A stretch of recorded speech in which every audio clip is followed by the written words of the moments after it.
You've heard the name Dracula, bloodthirsty, undead, immortal. But what if I told you Dracula was real? Not a vampire, but a prince, a ruler, a man so cruel his enemies wished they were dead. This is the story of Vlad the Impaler. This is the series. We bring you the craziest, weirdest, most unbelievable stories from human history. And this is the story of Vlad in Transylvania. In the year 1431, there was a royal birth. The son of Vlad II Dracula and Princess Anna of the baby boy would grow up to become Prince Vlad the Impaler, a man who inspired one of the world's greatest villains. But before he became a legend, he was just an ordinary kid. Kind of. Growing up, Vlad was immersed in the culture of medieval Eastern Europe. Knighthood feasts, jousting tournaments, drinking, sword fighting, hunting wild boars. It was a simpler time, except it wasn't. Vlad's father, Vlad II, was embroiled in an endless struggle for power against rival lords and the invading Ottoman Turks. So instead of going to jousting practice, young Vlad sometimes went to war, learning firsthand the value of ruthlessness. By age 12, he'd seen enough death and destruction to last a lifetime. But he also witnessed the dark underbelly of humanity. Betrayal, murder, unimaginable cruelty. He watched as his father and brother were imprisoned by the Ottomans, forced to convert to Islam or face execution. And then they were set free and returned to Transylvania. But they had changed, now consumed by revenge. Vlad the Impaler's childhood had been warped forever. In 1442, when Vlad was 11, he and his brother were sent to the courts of Poland and Hungary to be educated and trained in European ways. They spent a total of 6 years away from home before returning to Transylvania in 1448 at first. Vlad was viewed as a hero. After all, he had survived the Ottomans. But within months, his father was arrested by Hungarian nobles for allegedly planning to sell Transylvania to the Turks. Soon after, he was dead.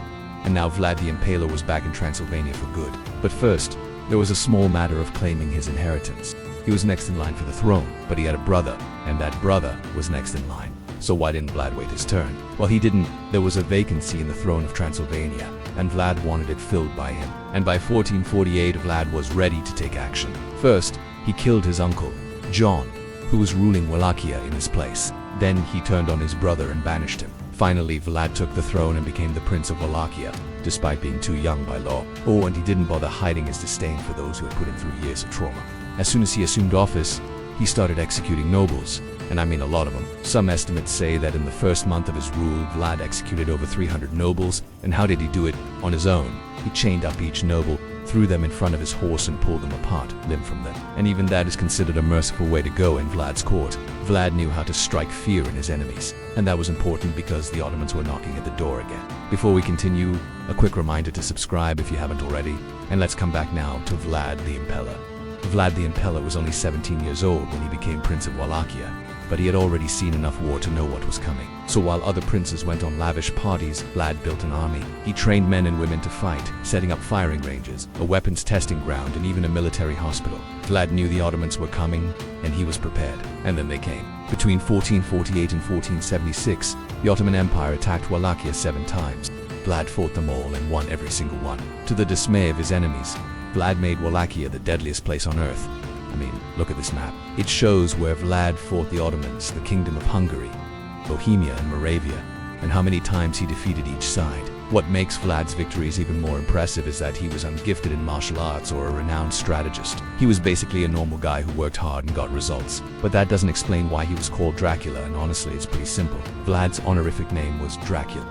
It was the custom in medieval Romania for aristocrats to have 2 names, a sacred Christian name and a hereditary honorific name. For Vlad, his religious name was Vlad, and his honorific name was Dracula. But the problem is that centuries later, Irish author Bram Stoker wrote a novel about Vlad's supposed legacy, and Vlad became Dracula, which literally means son of the dragon. So even though Vlad's surname is Dracula, you shouldn't call him Dracula because that is his honorific name. Alright, moving on. Now that he'd defended his country and killed hundreds of enemies, Vlad could finally relax.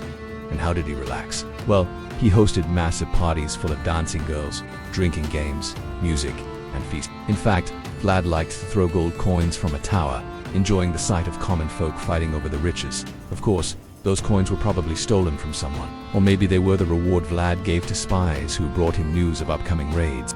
You know, like how billionaire Elon Musk pays people to dig up dirt on his enemies on Twitter. Anyway, Vlad enjoyed his position of power. He loved the parties and the wealth and the fear he inspired in his enemies. But he had a soft spot for his people. Vlad may have been a ruthless monarch, but he was fair. He didn't discriminate between his subjects based on religion, and he punished corrupt officials severely, often stripping them of their rank and property and forcing them to live out the remainder of their lives as commoners.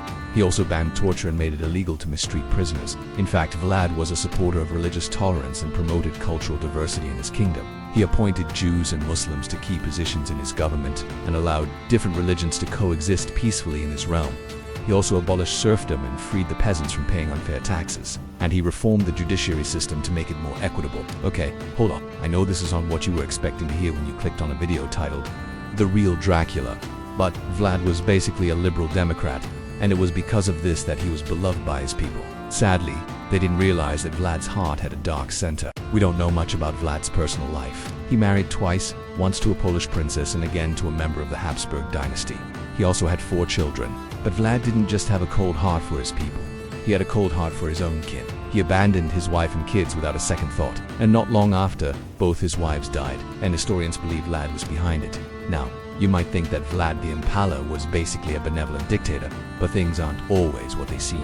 Beneath that charming and charismatic exterior was a calculating and cunning mind. He used his intelligence to manipulate those around him, often playing one group against another to increase his power and influence. He was also known for his ruthlessness and his willingness to use any means necessary to achieve his goals. Underneath the title of Son of the Dragon beat the heart of a viper. And remember that his honorific name was Dracula.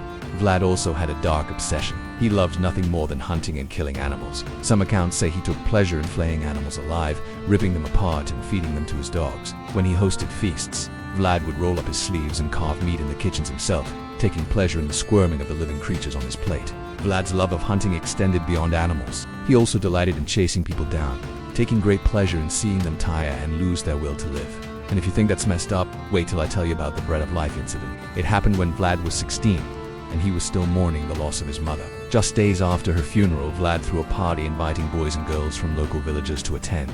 But it turned out to be a trap. While the teenagers were busy eating and drinking, Vlad entered the feast and ordered the doors locked, and then he grabbed a knife. One by one, Vlad stabbed the teenagers until they fell to the floor, bleeding and dying. He dipped bread in their blood and shared it with his guests. Vlad basically roasted these teenagers, ate their flesh and drank their blood, hence the rumor that Dracula dipped bread in blood. But you know, the funny thing is that Vlad's actions during that night have been exaggerated. Sure, Vlad hosted parties inviting peasants, but there is no proof that he ever locked the doors, forced teenagers to stay overnight and then stabbed them in the middle of the night. Also, just because he was a fan of blood sport doesn't mean he dipped bread in blood. Vlad was an enigma, both a hero and a monster. He was celebrated in Romanian folklore as a defender of the faith and the fatherland, but he was reviled by his enemies as a merciless tyrant and a bloodthirsty killer. But Stoker immortalized him as a legendary figure of evil. And now millions of people across the globe celebrate Halloween by dressing up as vampires, fangs and all. We may never know the whole truth about Vlad the Impaler. Maybe he was a patriot who did terrible things for the greater good. Or maybe he was a madman who reveled in the pain and suffering of others. But one thing is for sure, the legends are real. Did Vlad the Impaler deserve his reputation? Let us know in the comments section. And thanks for watching.